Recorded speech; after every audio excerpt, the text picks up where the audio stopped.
डकी भाई और तलहा रिव्यूज का जो पॉडकास्ट आ रहा है वो मेरी डकी के साथ 7 साल की दोस्ती का मुझे फल मिला है। डकी भाई ने मुझे कहा कि जिस तरह तुमने बदला बदल के टाइम इल्ज़ाम अपने ऊपर लेके मुझे सरखरू किया था, इस बार भी तुम्हें इस सारे इल्ज़ामात को अपने ऊपर लेके मुझे सरखरू करना होगा और मैं तुम्हारे खिलाफ तलहा रिव्यूज़ का पॉडकास्ट में बहुत सी मनगढ़ंत कहानियाँ सुना के आया हूँ, गाड़ी की ऑडी की बातें करके आया हूँ, लंबी लंबी रजब भट्ट के खिलाफ बोल के आया हूँ। बहुत तुम्हें मैंने रगड़ा। इस बार भी खुदा के लिए अगर तुम मेरे दोस्त हो तो चुप करके इल्ज़ाम अपने ऊपर लेके और मुझे इस दफ़ा भी सरखरू कर दो, ताकि मैं अपनी अगली वीडियो में शाम दरीस और बदला बदल को रगड़ा लगा के मैं वहाँ से सरखरू हो जाऊँ। क्योंकि 1% चांस है कि मैं टेबल टर्न कर पाऊँ। अगर टेबल टर्न ना हुए तो मैं कभी सोशल मीडिया वापस नहीं आ पाऊँगा।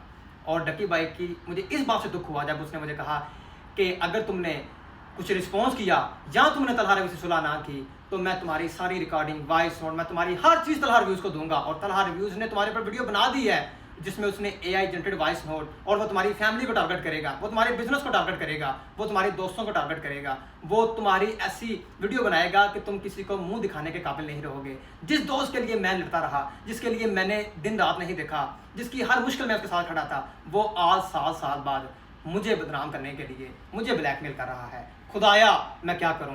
मेरे घर पुलिस आई होती, वो मेरे बाप को उठा के ले जाती। जिस बंदे ने मेरे साथ ये काम किया होता मैं मर जाता। खुदा की कसम, मैं मर्द का बच्चा हूं, मैं उसके साथ कभी सुलह ना करता।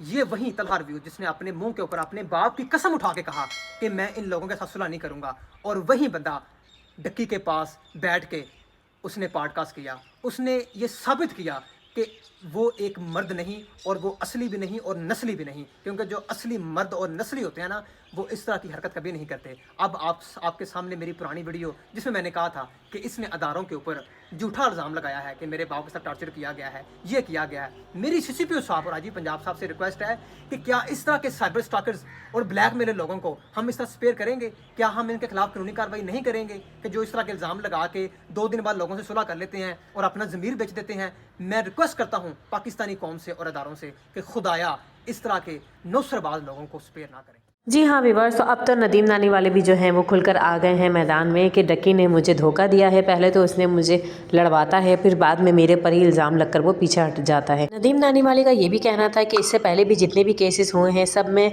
डक्की जो है वो शामिल होता था और वो सबसे ज़्यादा आगे होता था, लेकिन इस दफ़ा उसने मुझे आगे करके मुझे बदनाम करके और ये वाली चीज़ें जो है वो मेरे सर पर कर दी हैं। उसके बाद अब ये लोग मुझे धमकाना शुरू हो गए हैं कि अगर मैंने तलहा रिव्यू से माफ़ी नहीं मांगी या उसका पीछा नहीं छोड़ा तो डक्की मेरी सारी बातों को एक्सपोज कर देगा, मेरी सारी रिकॉर्डिंग जो है वो दे देगा। जबकि इस तरह का कुछ भी नहीं है। मुझे पता है कि ये लोग AI जनरेटेड करके मेरी सारी वीडियोस को इस तरह से मिसयूज़ करने वाला है और मुझे फंसवाने वाला है। अब मैं क्या करूं, मुझे समझ नहीं आ रहा।